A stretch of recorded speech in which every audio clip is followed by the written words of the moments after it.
Good afternoon. We just completed today's meeting of the White House Coronavirus Task Force, and I couldn't be more proud of the efforts of the men and women standing behind me or all of those standing behind them. President Trump said from early on that this would be a whole-of-government approach, and today gives evidence of the fact that it is also a whole-of-America approach. We're bringing the full resources of the federal government and the full resources of this great economy and our great business sector to bear in protecting the American people and protecting American families. A few updates from today. As we continue to expand testing availability across the country, testing is now available at all state labs. By the end of this week, there will be more than 4 million more tests made available in jurisdictions around the country. 1 million are already in place. Thanks to the good work of our top commercial labs that the President Trump brought together yesterday, LabCorp and Quest are in the process now of distributing and marketing coronavirus tests all across America, and we're working with state and local officials to ensure that that happens as rapidly as possible. But as the testing is expanding, we wanted to make sure the American people knew that testing was available to them and that cost would not be a barrier. Today, President Trump assembled the top health insurance executives in America. And as we announced earlier today, all of our major health insurance companies have now joined with Medicare and Medicaid and agreed to waive all co-pays, cover the cost of all treatment for those who contract the coronavirus. They've committed to no surprise billing, and they've committed to encourage telemedicine. It was a year ago that Medicaid actually expanded to pay for telemedicine. Medicare pays for telemedicine. So now for seniors who may think that they are either at risk or have contracted the disease, they can get medical advice without having to go to the doctor or go to an emergency room. I know I speak for President Trump when I say how grateful we are to see our health insurance industry step forward to meet this need so that no American should be concerned about being able to pay for or afford the cost of a coronavirus test if they deem and their doctor deems it to be appropriate and necessary. The President also went to Capitol Hill today to meet with members of the United States Senate Republican caucus. There he talked about an economic package, including he's calling for payroll tax relief. And I think most important to the President's heart, we want to make sure that hourly workers, hardworking blue-collar Americans that may not have paid family leave today, that small and medium-sized businesses in America would be afforded the resources to provide paid leave so that no one would feel that they have to go to work if they might be infected or if they might have been exposed to the coronavirus. We had a good reception on Capitol Hill. Our legislative teams have fanned out. We're going to be working with Republican and Democrat leadership to move an economic package. Larry Kudlow will be reflecting on that in just a few moments. We also talked about what are known as N95 masks, and we're working, Senator Deb Fischer and others have important legislation that would extend temporary liability protections so that masks that are made for industrial use could be sold to hospitals to ensure that our healthcare workers are properly protected and outfitted. And we're grateful for growing bipartisan support for that measure. And we're going to be working earnestly with Republicans and Democrats to move a reform that would make more N95 masks available. I'm also pleased to report that we did receive this afternoon a comprehensive proposal from the cruise line industry, a proposal that includes advanced screening, improving medical services on ships, providing for airlift evacuation and land-based care at the expense of the cruise lines for anyone that might be not only infected with the coronavirus, but with any serious illness. We'll be reviewing that in the next 24 hours. The President's objective is for us to make cruise lines safer, even as we work with the cruise lines to ensure that no one in our particularly vulnerable population is going out on a cruise in the near future. I'm going to recognize Dr. Fauci to talk about where we are. And Dr. Birx will give us some research that she's done on the scope. We'll have other updates. But let me say once again, this is a whole-of-government approach. And from early on, President Trump has insisted that our government at the federal level, all of our partners at the state level, work in concert to protect the American people. And as we stand here today, the risk to the average American of contracting the coronavirus remains low. But we're absolutely determined to give every American the tools and the information that they need to protect themselves, their families, their workplace, their schools, and we're going to work together. We're going to work together to see our way through this, and working with leaders in both parties in Congress, working with leaders at the state level all across this nation. I'm confident we will. With that, Dr. Tony Fauci for an update on the status. Thank you very much, Mr. Vice President. Just to give you a very brief sketch of what we do every day, the cases continue to increase globally. We're paying particular attention to the cases in Europe, in Italy, and France, in which we're starting to see that up at the same time as the relative number of new cases come down from China.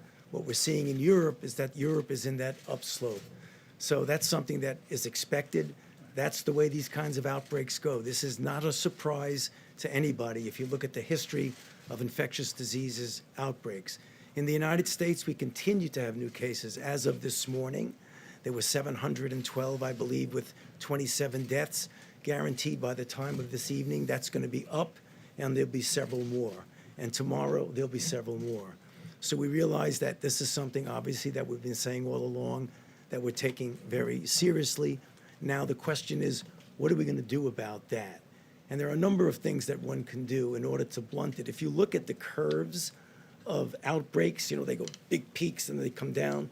What we need to do is flatten that down. That would have less people infected. That would ultimately have less deaths. You do that by trying to interfere with the natural flow of the outbreak. So what we're saying today is that although we keep coming in and saying appropriately that as a nation, the risk is relatively low, there are parts of the country right now that are having community spread in which the risk there is clearly a bit more than that. And you know the places, you know, Washington State, California, New York, and Florida. But what I want to talk to you about today, just for a moment or two, is that we would like the country to realize that as a nation, we can't be doing the kinds of things we were doing a few months ago. That it doesn't matter if you're in a state that has no cases or one case. You have to start taking seriously what you can do now, that if and when the infections will come, and they will come, sorry to say, sad to say, they will. But when you're dealing with an infectious disease, you know, we always have that metaphor that people talk about, that Wayne Gretzky, you know, he doesn't go where the puck is, he's going where the puck is going to be. Well, we want to be where the infection is going to be, as well as where it is. So what we have here, if you could see that here, it's here is that if you go to coronavirus.gov, remember when Dr. Birx yesterday mentioned some of the things that we put together. These are really simple. Keeping the workplace safe, keeping the home safe, keeping the schools safe, and keeping commercial establishments safe. This should be universal for the country. Everyone should be doing that, whether you live in a zone that has community spread or not. When you have community spread, you're obviously going to ratchet up the kinds of mitigations that you have. But at a minimum, this is the minimum that we should be doing. So everybody should say, all hands on deck, this is what we need to do. So I'll stop there, and later I'll be happy to answer questions. Thank you, Dr. Fauci. Thank you, Mr. Vice President, and thank you, Dr. Fauci, for that clarity. We continue to monitor the situation across the country and across the globe, and we are very fortunate between Dr. Fauci and I. We have long-term contacts out there in many of these countries that are experiencing current outbreaks. We continue to review all the scientific literature to look for insights and to really determine who's at the greatest risk. And that's why we've talked to you about people with immunodeficiencies at any age, people with medical conditions, and the elderly.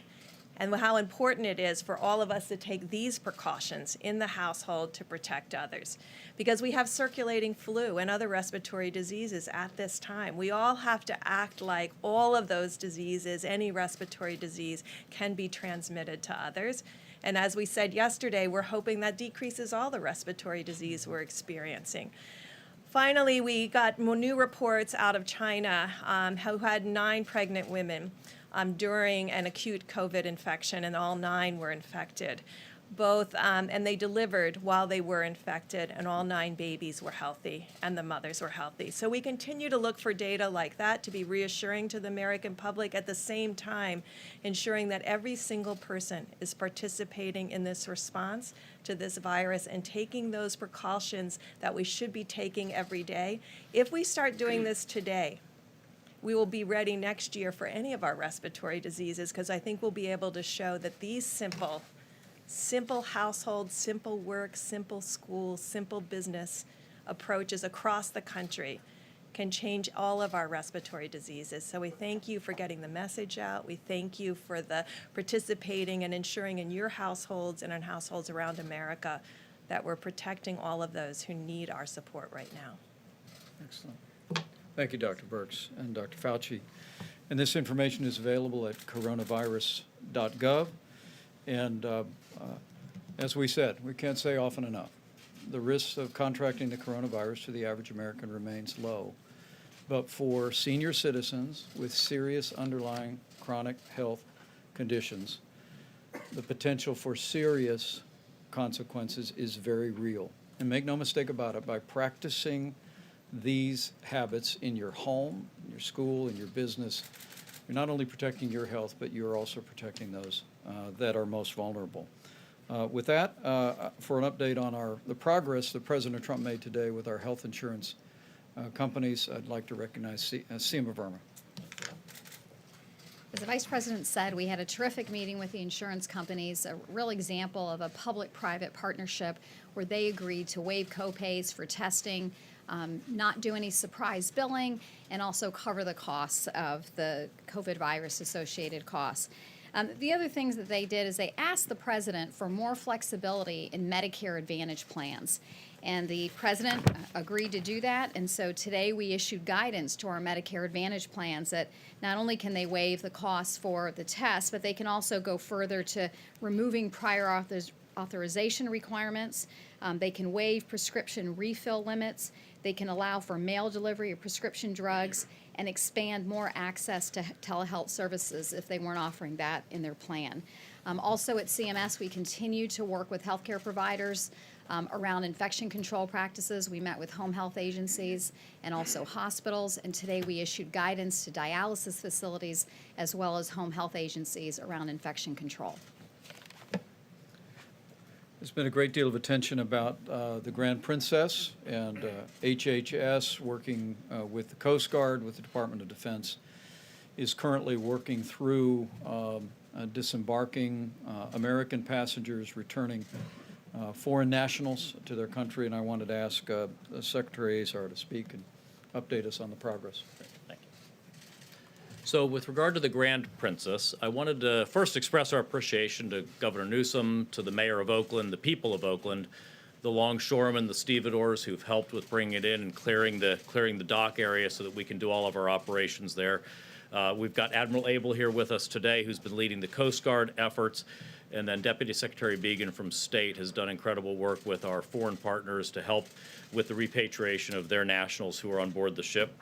As of our data that I've got is as of noon Pacific time today, so this will have increased quite substantially since my last update. But as of noon Pacific, we had 548 individuals who have been offloaded from the ship. 228 Canadians are already back in Canada, flown there, I believe, was overnight. 171 Californians were taken by the government of California and are now at Travis Air Base. 26 individuals were sick, and they are being treated for various. It could be from the novel coronavirus. It could also just be we had some frail individuals who were sick that needed treatment. Our goal is to get all of the citizens of California off today to be in the care of the California state government, as well as to get the UK citizens off today so that they could be repatriated to the United Kingdom. We continue to work with other countries on all of those maneuvers. We will have non-California residents who will be in transport to the bases at Dobbins and at Lackland today, we hope, or tonight. So everything is progressing. It seems to be progressing well. We're using the highest isolation, quarantine procedures, medical screenings possible to ensure the safety of not just the passengers, but also of the local communities and all of the healthcare workers and others, emergency responders who are helping. So thanks to all of our partners for their help with this very complex operation. Yeah, well done. Good report. And let me echo the Secretary's appreciation to Governor Gavin Newsom, the state of California, the city of Oakland. It has literally been a seamless partnership. Everyone on that ship will be tested, isolated, and quarantined as appropriate and provided with treatment. The crew on the ship, other than those who were ill, will be quarantined on the ship offshore. But it really represented the kind of partnership and cooperation from every level of government that every American I know is grateful to see. With that, on the economic front, Larry Kudlow. Thank you, sir. Yesterday, in a meeting in the Oval, the President, acknowledging there are going to be challenges on the health and economic side, he mentioned that he intended to bring the full power of the federal government to deal with these challenges. And accordingly, as Vice President said, up at the Republican Senate luncheon today, and he mentioned it in this room yesterday, President Trump has unveiled his proposals, strong proposals, for a temporary payroll tax cut holiday, which I think he would prefer to last through the end of the year.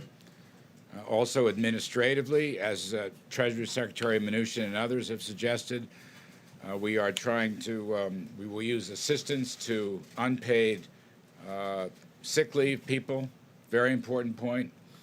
Also small and medium businesses, another important point, and also possibly to some distressed industries or sectors in the economy. Maybe tax deferral might be a useful tool and other means. So this is a strong across-the-board package. We are consulting with leaders in the House and the Senate with respect to this package, and particularly the payroll tax holiday. Let me just say, coming into this difficult period, the economy is in fundamentally good shape.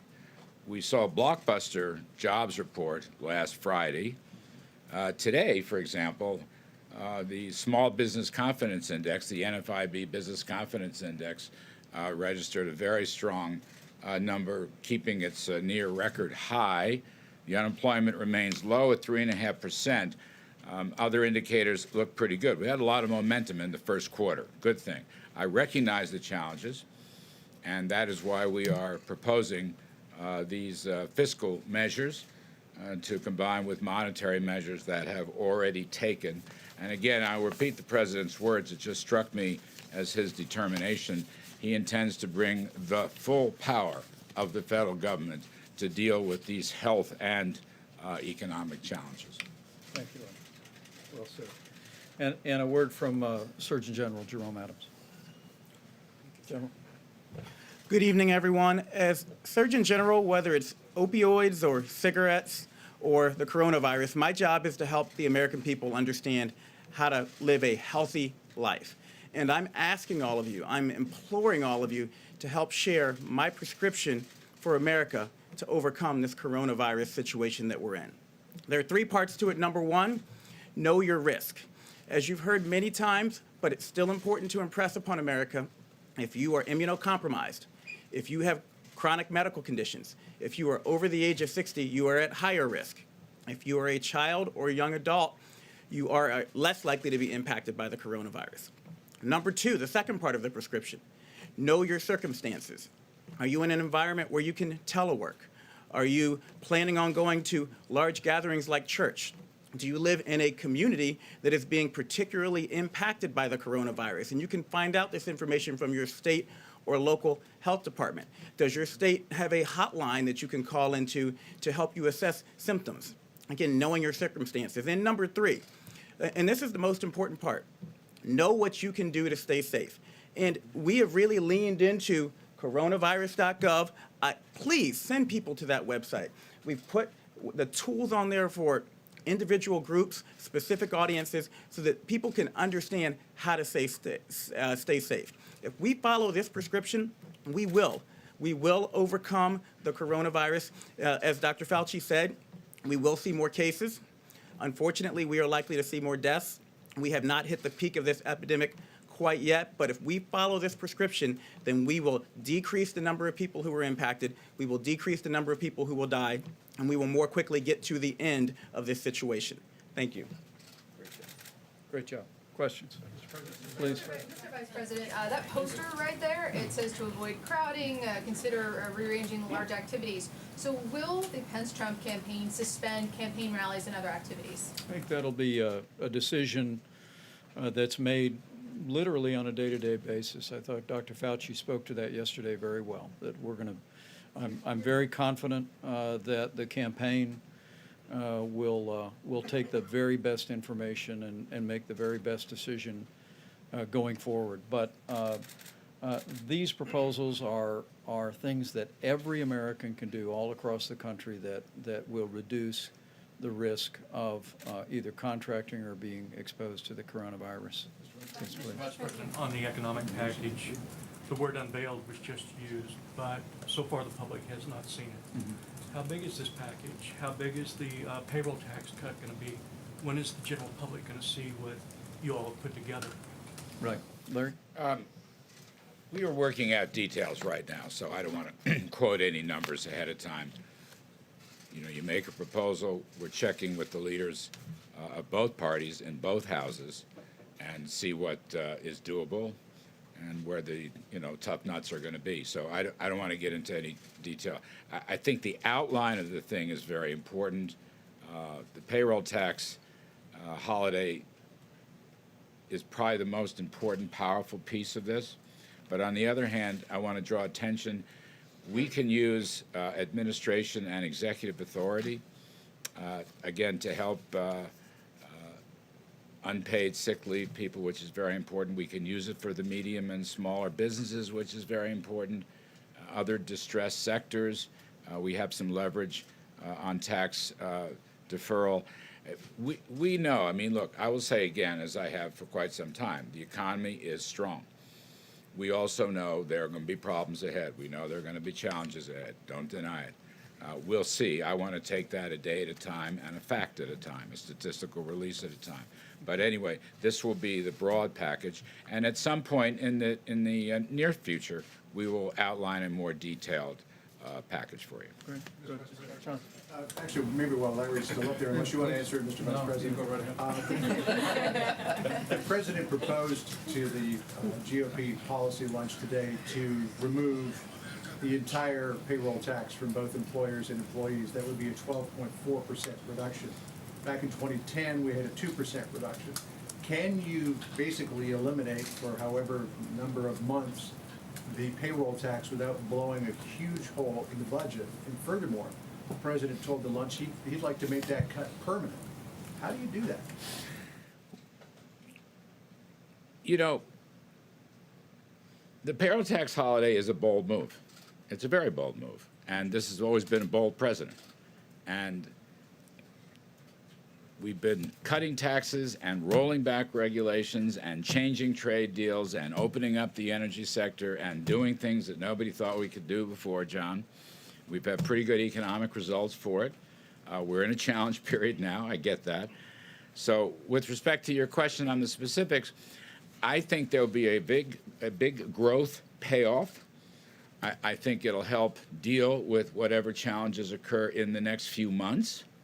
I think beyond that, ameliorating the tax burden on the middle class, the so-called blue-collar boom that I talk quite a bit about, that's what this is aimed for. That's really what the payroll tax is principally about. by lifting the burdens of those middle-class folks, I think we're going to get a big growth kicker. We've had a terrifically strong labor market, as you know. It may stall a bit or not. I'm just speculating on the challenges on the health side, but I think over time we'll make it up with much better economic growth. And I will remind also that later on, way down the road, probably later this summer, early fall, we will unveil another package of tax cut and tax reform proposals. But yeah, it's a bold proposal, and this is a bold president, and I think it's paid off. If you were to make it permanent, can you backfill from general revenue to make up for, I mean, in fiscal year 21, Social Security, unemployment insurance, and Medicare Part A revenues are $1.23 trillion. Can Well, you find that money somewhere else? I just say we're not talking about Medicare at this point. I'm going to. By the way, the answer is yes. You can backfill it, and that has been done before because we've had other payroll tax cuts, and you mentioned one of them in 2010 or 2011. So the answer to that is yes, and the answer is we will always maintain a solvent Social Security system. But you know, tax reform is very important. Economic growth is very important. Incentives for middle and lower income workers are very important. And I will just add, you know, in terms of the boldness of this president's policies, despite what some of our critics think, actually it's the middle and lower middle people that have done the best in wage growth terms.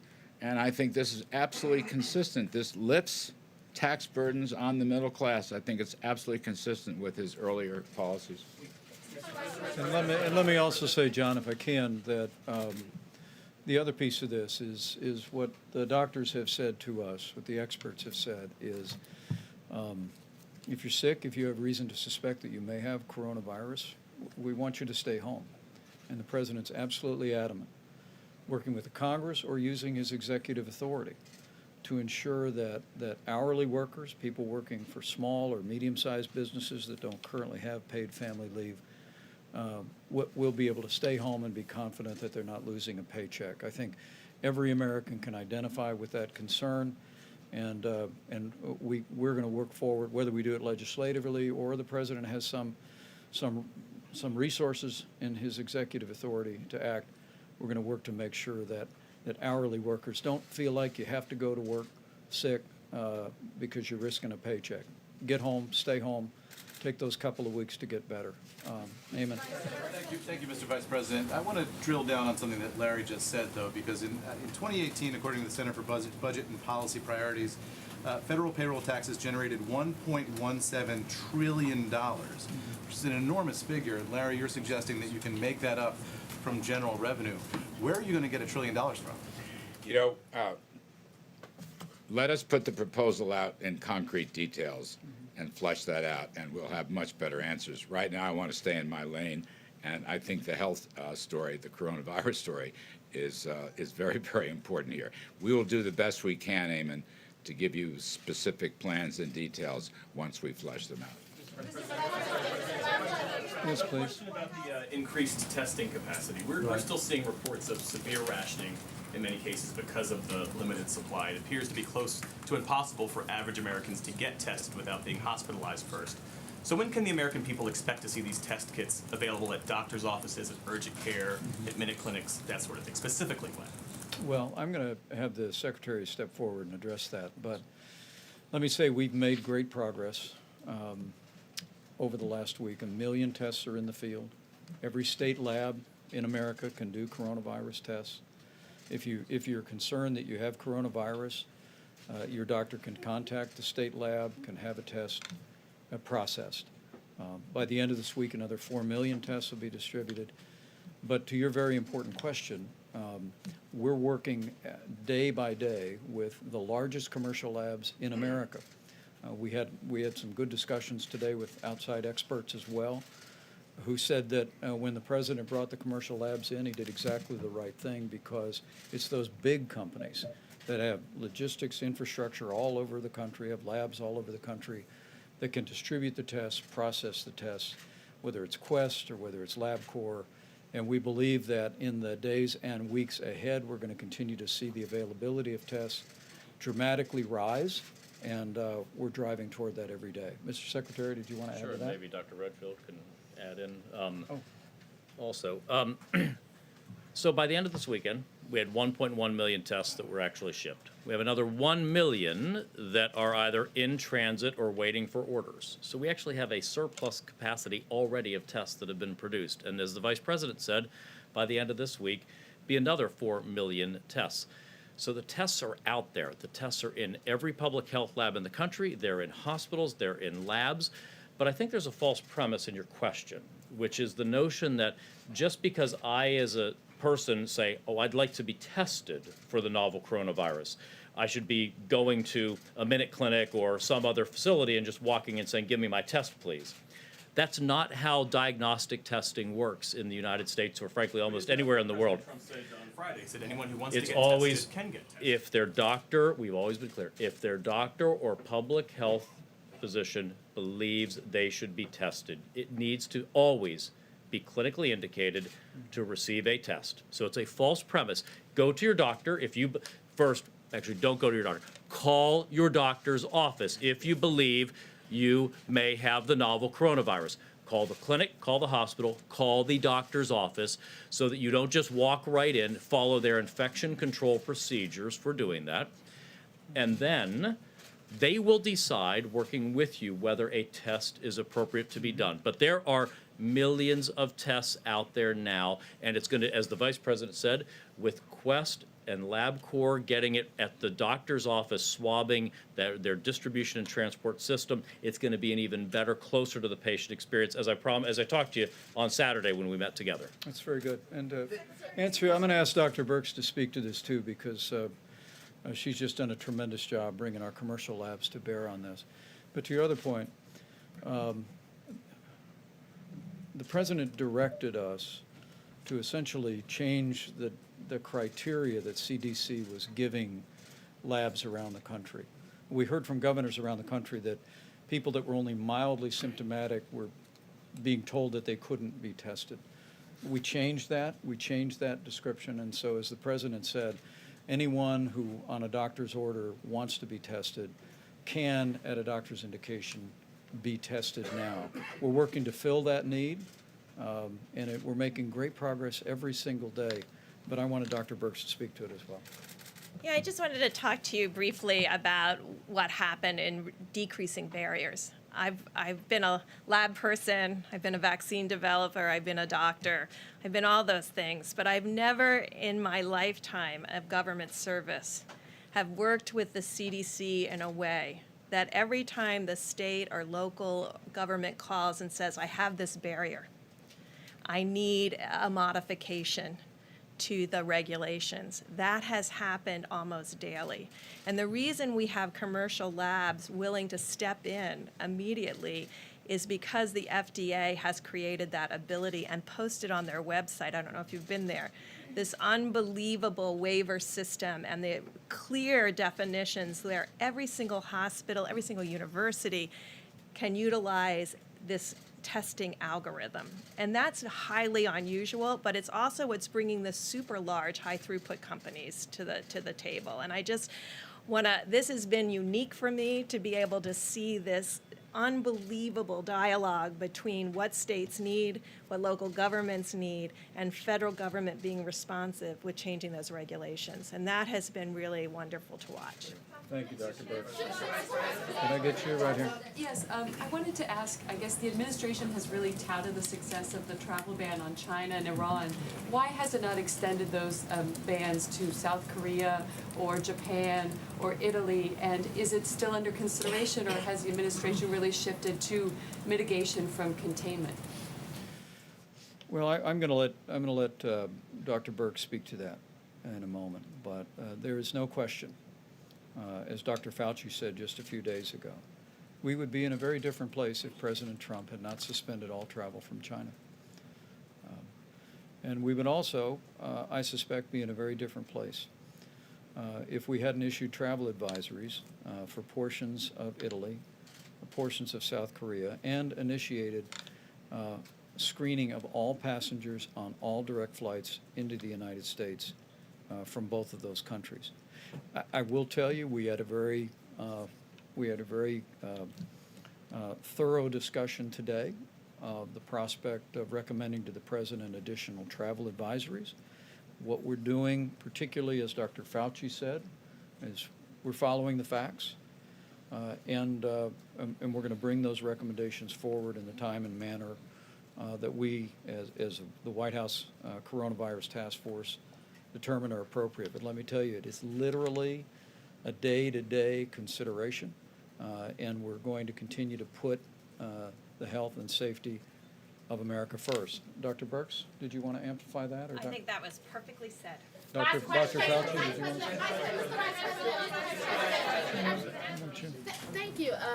Tom Bossert, who used to be a part of this administration, had an op-ed where he basically said that the U.S. has 10 days before hospitals could be overrun. He recommended that schools be shut down for maybe 8 weeks. What does the administration think about that? Does it agree that the U.S. could be at the point where there could be a turning point in the next 10 days or so? And what about keeping schools open? Should they be kept open? Well, let me say the recommendations that you have and that every American now has at coronavirus.gov apply to every jurisdiction in the country, every state and every community, irrespective of whether or not there's been a coronavirus case established. I will tell you that we're working very closely with California, Washington, New York, Florida, to develop community-specific recommendations for those areas where we have had what is known as community spread, a number of coronavirus cases that appear that it's being transmitted in the community.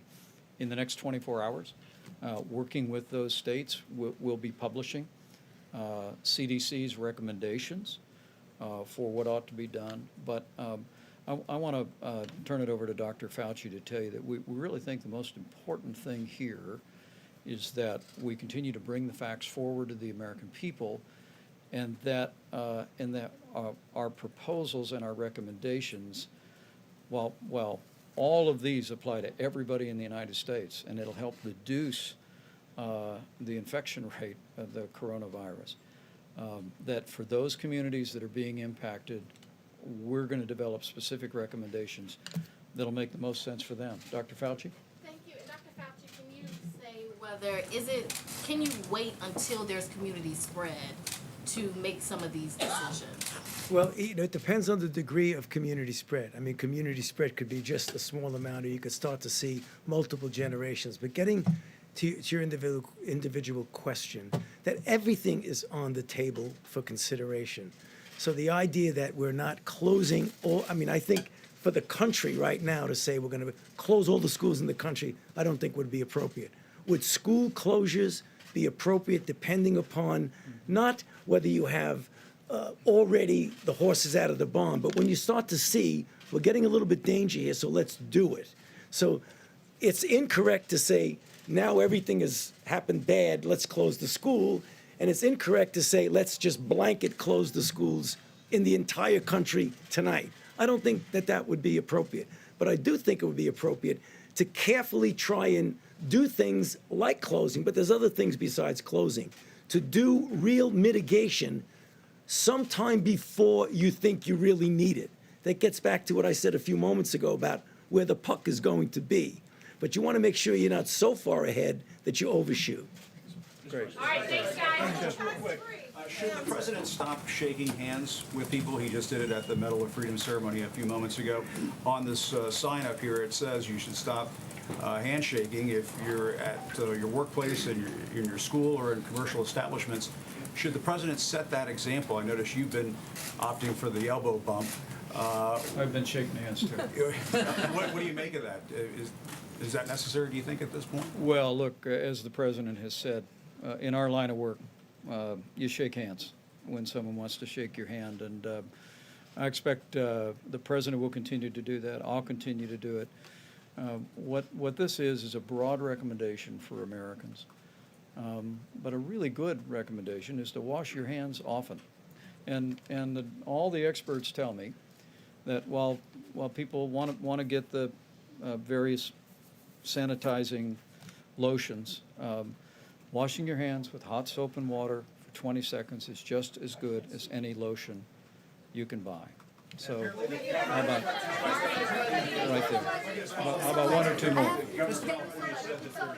Is it a plan to coordinate a response with other countries? I'm sorry, say again? Is it a plan to coordinate a response with other countries in the continent? President Trump met President from Brazil, Bolsonaro, this weekend. Did they talk about coronavirus?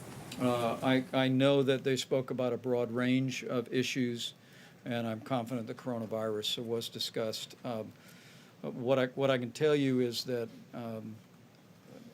our focus is on the health and well-being of the American people. We're going to continue to communicate with nations across this hemisphere and across the country. But what the President's given us as a mission of the White House Coronavirus Task Force is to see to the health and well-being of the American people, and we'll continue to make recommendations to do just that. How about one more? Thank you, Mr. Vice President. Two questions. One, on Washington State, they made a request of the strategic stockpile for, they said 233,000 masks, and they received half of that. I'm wondering if that report is inaccurate, please speak to it. And secondly, on cruise lines, are you looking at a bailout for cruise lines? Several of these companies are tax exempt. So they got half of the shipment from the Strategic National Stockpile initially, and then when the Vice President actually went out to the state of Washington, that's when the second half of the shipment arrived. But I have spoken directly with Governor Inslee, with whom we've had a superb working relationship, and he has informed me that there are some additional personal protective equipment needs that a couple of their hospitals have, and we're working through the Strategic National Stockpile to make sure we are directing and fulfilling shipments to them as needed. I want to echo again our gratitude to Governor Inslee and all the health officials in the state of Washington. I was there last week. Our teams are working very closely together. We'll follow up on that public report, but the Secretary's indicated. But look, we're, as I said, in the next 24 hours, we'll be working with not only Washington State, but California, with New York, with Florida, and unveiling our recommendations, CDC's recommendations, to those areas that have been impacted by community spread, and then we'll continue to come alongside those communities to do everything in our power to mitigate the spread. But let me just say again, as a resource, thank you all. We'll be back here again tomorrow. Coronavirus.gov, practical information for every American, details for state labs that may yet have questions about performing their own tests. We have specifics, enzymes, agents, ingredients that where they can be acquired and how for the performance of coronavirus tests.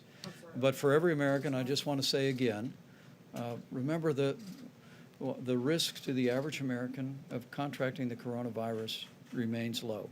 But however, the risk to senior citizens with serious underlying chronic health conditions is very significant, and it's important for all of us to continue to take all the steps necessary to look after the most vulnerable, to look after our health, and I'm confident that we'll get through this together. Thank you.